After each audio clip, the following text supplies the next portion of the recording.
Joshua 10. The sun stands still. Now Adonizedek king of Jerusalem heard that Joshua had taken Ai and totally destroyed it, doing to Ai and its king as he had done to Jericho and its king, and that the people of Gibeon had made a treaty of peace with Israel and had become their allies.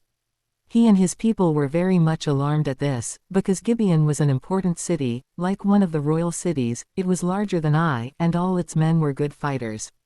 So Adonizedek king of Jerusalem appealed to Hoham king of Hebron, Piram king of Jarmuth, Japhia king of Lachish and Debir king of Eglon. "Come up and help me attack Gibeon," he said, because it has made peace with Joshua and the Israelites. Then the 5 kings of the Amorites, the kings of Jerusalem, Hebron, Jarmuth, Lachish and Eglon, joined forces. They moved up with all their troops and took up positions against Gibeon and attacked it. The Gibeonites then sent word to Joshua in the camp at Gilgal, "Do not abandon your servants.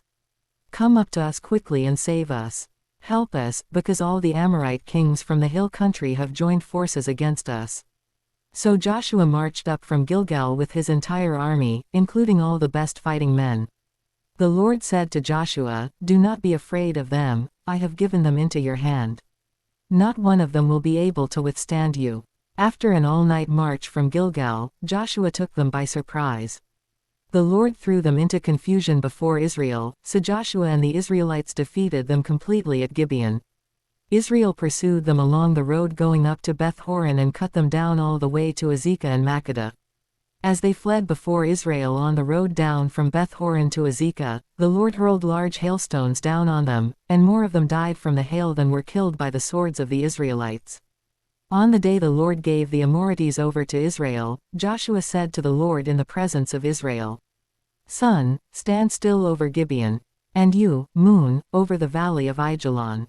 So the sun stood still, and the moon stopped, till the nation avenged itself on its enemies. As it is written in the book of Jashar, the sun stopped in the middle of the sky and delayed going down about a full day. There has never been a day like it before or since, a day when the Lord listened to a human being. Surely the Lord was fighting for Israel. Then Joshua returned with all Israel to the camp at Gilgal. 5 Amorite kings killed. Now the 5 kings had fled and hidden in the cave at Makkedah. When Joshua was told that the 5 kings had been found hiding in the cave at Makkedah, he said, "Roll large rocks up to the mouth of the cave, and post some men there to guard it. But don't stop, pursue your enemies. Attack them from the rear and don't let them reach their cities, for the Lord your God has given them into your hand." So Joshua and the Israelites defeated them completely, but a few survivors managed to reach their fortified cities. The whole army then returned safely to Joshua in the camp at Makkedah, and no one uttered a word against the Israelites. Joshua said, "Open the mouth of the cave and bring those 5 kings out to me." So they brought the 5 kings out of the cave, the kings of Jerusalem, Hebron, Jarmuth, Lachish and Eglon. When they had brought these kings to Joshua, he summoned all the men of Israel and said to the army commanders who had come with him, "Come here and put your feet on the necks of these kings." So they came forward and placed their feet on their necks. Joshua said to them, "Do not be afraid, do not be discouraged. Be strong and courageous. This is what the Lord will do to all the enemies you are going to fight." Then Joshua put the kings to death and exposed their bodies on 5 poles, and they were left hanging on the poles until evening. At sunset Joshua gave the order and they took them down from the poles and threw them into the cave where they had been hiding. At the mouth of the cave they placed large rocks, which are there to this day. Southern cities conquered. That day Joshua took Makkedah. He put the city and its king to the sword and totally destroyed everyone in it. He left no survivors. And he did to the king of Makkedah as he had done to the king of Jericho. Then Joshua and all Israel with him moved on from Makkedah to Libnah and attacked it. The Lord also gave that city and its king into Israel's hand. The city and everyone in it Joshua put to the sword. He left no survivors there. And he did to its king as he had done to the king of Jericho.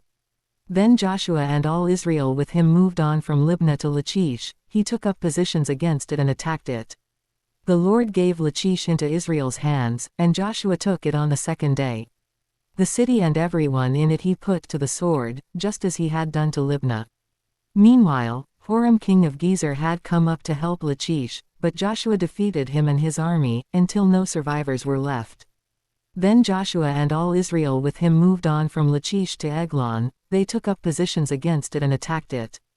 They captured it that same day and put it to the sword and totally destroyed everyone in it, just as they had done to Lachish.